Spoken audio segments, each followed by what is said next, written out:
Um, Earlier during the morning session, I have been hearing the remarks of the Energy Secretary Sharon Garin that their duty as DOE SAR has been reduced to just monitoring the oil companies. Wala silang masyadong ipin sa pagpapasunod sa mga oil companies pagdating sa pagkontrol ng presyo ng petrolyo. Because of the Oil Industry Deregulation Law or the RA 8479, sabi nila our hands are tied to just monitoring the oil companies. Kaya lang, if you will look closer to the law, there's a specific provision, Chapter 4, subsection E of the RA 8479 that states, in times of national emergency, when the public interest so requires, the DOE, during emergency and under reasonable terms, may temporarily take over or direct the operation of any person or entity engaged in the industry. I think, Mr. Chair, this provision has not been fully maximized by the agency. In the past administrations, there has been interventions made in the event of a crisis. For instance, during the time of then President Macapagal Arroyo, she issued Executive Order 839 on October 23, 2009 that ordered a price freeze on petroleum products in Luzon to assist victims of the flood victims of from the recent typhoons. Ibig sabihin, domestic problem pa lang ito, yung dahil yung pagbaha dulot ng undoy at ng mga habagat, she was able to put a price freeze on the petroleum products. Ito, global problem, and President Marcos has already declared a national energy emergency. Bakit hindi niya magawa itong price freeze na ginawa ni President Arroyo nung panahon ng nung panahon ni President Arroyo? Ba't hindi niya gayahin ito? Para patigil itong pag-surmount ng presyo ng bilihin ng petrolyo. Can we hear from the Department of Energy?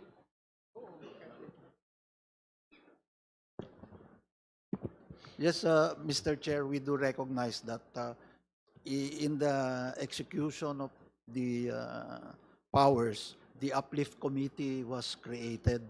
So potentially, it can be done, but there are certain considerations when you do something like that, like a price cap, because we want we're beginning from a point na private lahat and deregulated ang industry.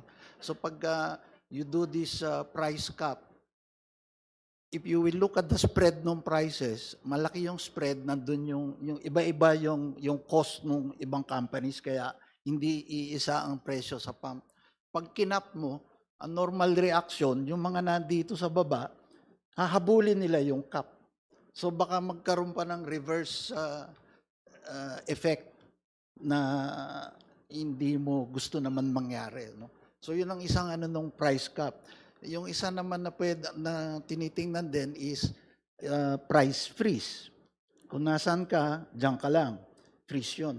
But given yung long history na deregulated, nagkakaroon ulit ng problem nung monitoring dahil there's 14,000 gasoline stations na may mga maliliit na diferensya rin sa presyo, depende sa lugar, kung urbanized.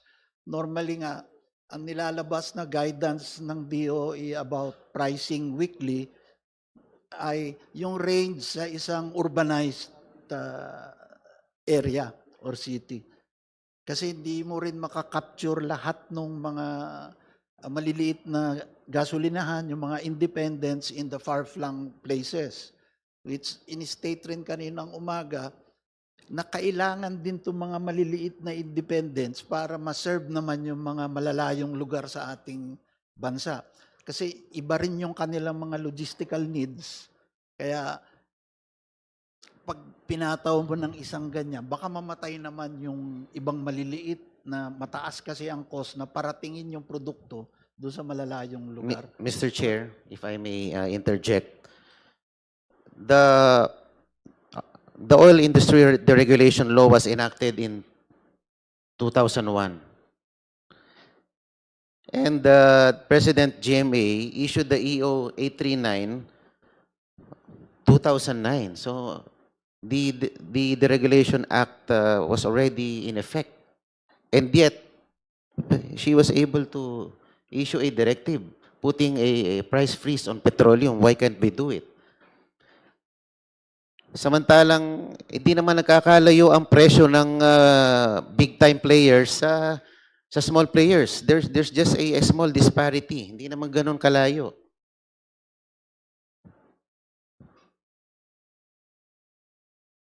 And if I may refresh the memory, it was the DOE and the DOJ who led the task force in enforcing this order by then President Arroyo. So, pwede nyo naman gayahin lang ito eh. No? Hindi na makaya ng mga ordinary consuming public tong pagragasa ng presyo ng petrolyo dito sa ating bansa. And if I May we hear from the Department of Energy, please?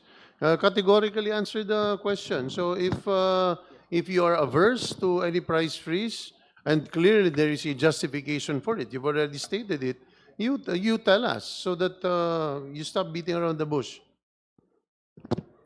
Yes, sir. At this time, given the circumstances, we do not think that it's helpful at this time to institute that price freeze or price cap. Because ultimately what will happen is people will not sell. Yes, sir. And you will have a supply issue, A real which supply. is a worse problem. Yes, sir. Meaning, there are two problems. You have supply, but it's very, very expensive. It's inflationary. Or you have a problem where it is cheap, but no one is selling at that price. So it is your position that you'd rather have a problem that you have high-priced but available rather than low-priced, but it is not available in the market.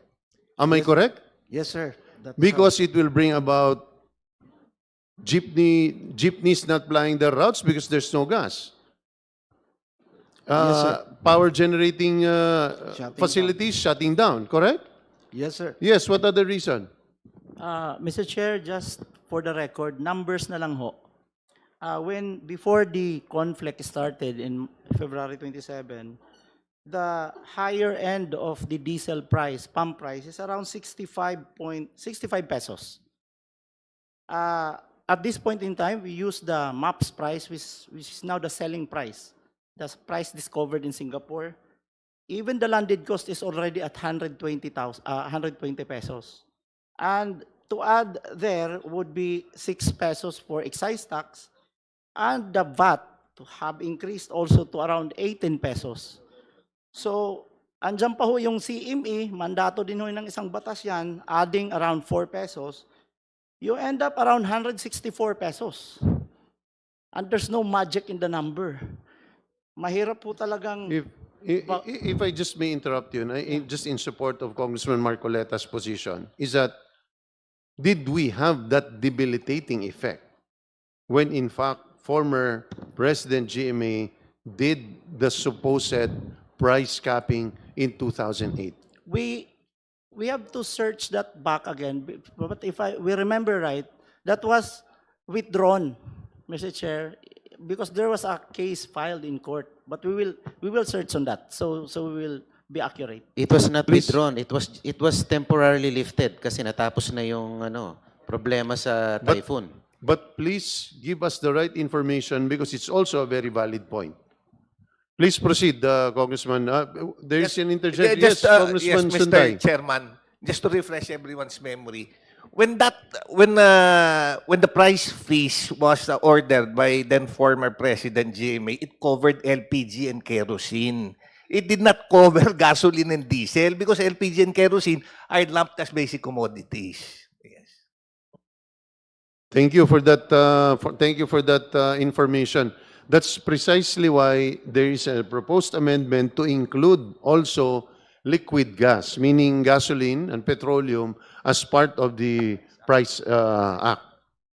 Go ahead, Congressman Marcoleta. As a follow-up question, yung pong Brent crude oil futures is now stabilizing and has not exceeded the 2022 peak of $120 per barrel. Ngayon, nasa $80 to $90 per barrel na lang ang Brent crude. Pero ang mga pump price sa gasolinahan ay mas mataas pa sa 2022 levels. So could you explain to us bakit ganun yung disparity?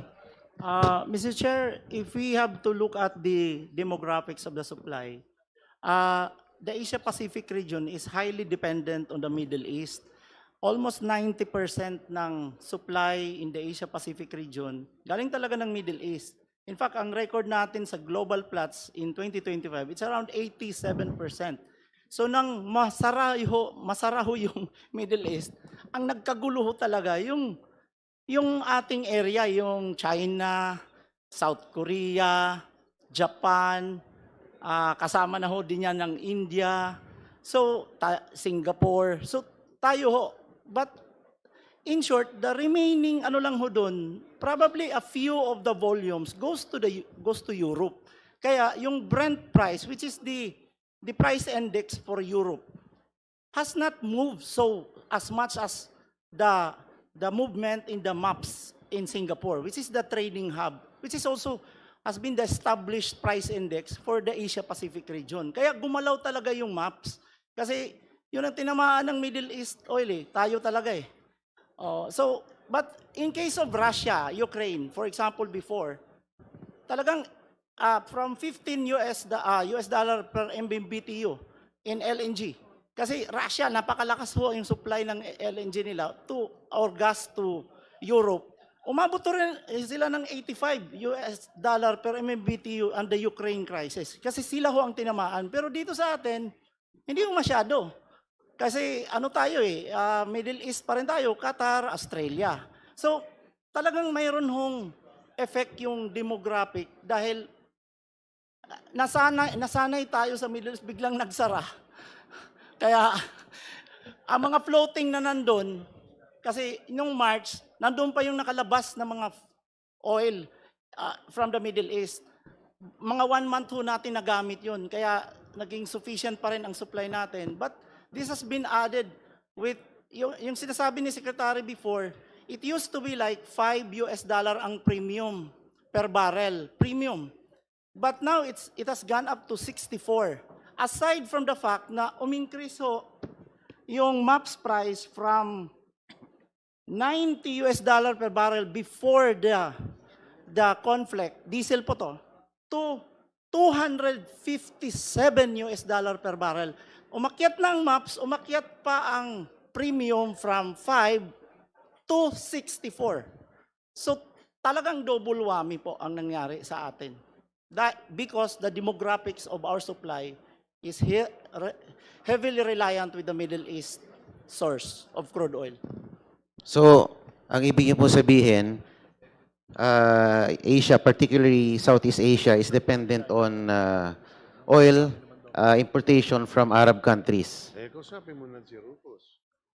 Last week, I was in Japan to meet some leaders, Filipino community. At while conversing with them, sinabi nila, at the height of the Middle East conflict, at the height of the oil crisis, Japan was able to make a rollback twice. Yung sobrang binayad nila, kinredit back pa sa kanilang bank account. Asian country yun. Bakit di natin magawa yung rollback na yun? It's also a similarly demographic country, Archipelago, archipelagic ang Japan. Southeast Asian country and East Asia. Why can't we adopt the same? And to wind up, Mr. Please. Chair, Go ahead, go ahead. tinitignan ko po yung movement ng fuel price increase in Southeast Asia. I saw a table. The biggest increase is from Myanmar. Fuel price increase. Followed by the Philippines. Third, Cambodia. Fourth, Laos. Habang tinitignan ko po yung table na yon, Mr. Chair, meron akong naaalala na similar table. Not somewhat similar, pero meron siyang kawangis na table. Nung hinanap ko ng hinanap, ito yung kamukha niyang table. Yung table ng most corrupt countries in Southeast Asia. Yung mga countries na ito na top 4, sila rin top 4 most corrupt countries in Southeast Asia. Myanmar, number 1. Number 2, Cambodia. Number 3, Philippines. Number 4, Laos. This is based on the Philippine, Corruption Perception Index by the Transparency International. So I see I'm winding up, Mr. Chair. Do you see a correlation between energy security and corruption? Between the two, Mr. Chair. Kasi yung top 4 sa fuel price increase na 4 na bansa, sila rin ang top 4 na most corrupt countries dito sa Southeast Asia.